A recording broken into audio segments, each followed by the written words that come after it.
Youth of today are not the enemy but our future. Our commitment to them, their safety, and their success is evident by the way we treat, nurture, and respect each child. We need to close the pathway that takes students from schools today and places them in jails tomorrow. The school-to-prison pipeline is a national trend where children are funneled out of public schools and into the juvenile justice system, where schools are looking and feeling like jails. This trend is stemmed from the zero-tolerance policy implemented by schools across America, in which it encourages schools to suspend and expel children for minor offenses, which largely increases their odds of dropping out and ending up in the criminal justice system. Excessive contact with law enforcement is associated with increased delinquent activity and less positive school climate, says researchers. And more students today are being sent to court for relatively minor nonviolent misbehaviors that used to be treated as teachable moments. Schools with a greater proportion of African American students, found more often in urban settings, have increased zero-tolerance policies and use harsher discipline measures.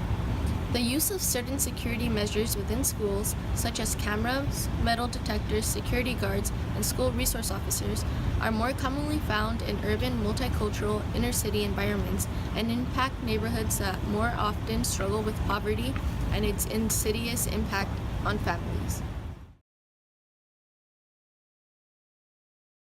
Institutional level operates between the city government's relationship with neighboring communities and education systems. These institutions operate in such a way that contributes to segregation in schools and neighborhoods, and also disciplinary disparities among races. Understanding racial segregation is important to understand the concentration of predominantly minority school districts.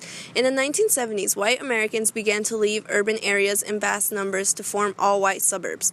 As white Americans relocated to the suburbs, African Americans remained in urban areas where property values decreased and blue-collar jobs disappeared due to outsourcing. Since highly concentrated school districts are a reflection of the schools' surrounding neighborhoods, segregated urban areas resulted in minority school districts.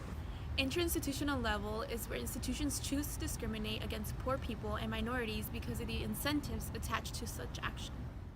Incentives at the intra-institutional level that promote the marginalization of African Americans is when administrators suspend or expel low-performing test-taking students from schools to guarantee higher test scores for the school.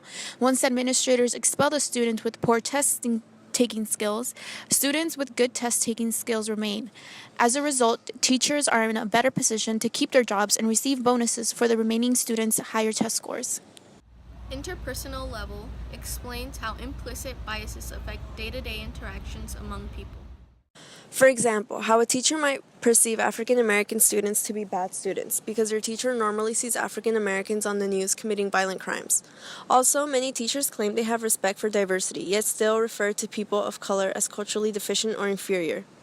This phenomenon is known as aversive racism. Quite simply, aversive racists believe they do not discriminate against others on the basis of race while also unconsciously bearing feelings of uneasiness towards people of color. The Freudian theory and cognitive psychology both help explain implicit racism. The human mind defends itself against the discomfort of guilt by denying or refusing to recognize those ideas, wishes, and beliefs that conflict with the individual has learned. Minority students are directly affected by the criminalization of education that has come from this policy because of the discipline protocols in the prison-like school environments they are exposed to.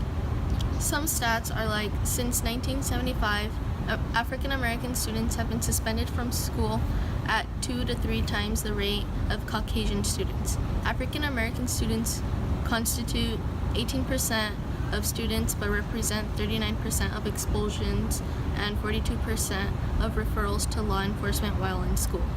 African Americans and Hispanic students also constitute 42% of the students but account for 72% of those arrested for school-related offenses. Excessive contact with law enforcement is associated with increased delinquent activity and less positive school climate. For example, students excluded from school because of zero-tolerance policies are more likely to experience academic failure, mental health problems, substance abuse, gang activity, and justice system involvement, and are more likely to drop out and not go to college. In turn, these students are stigmatized and more likely to become repeat offenders.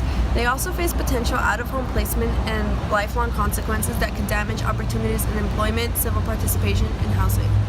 Discipline practices that push students out of school hurt public safety, civic engagement, and the economy.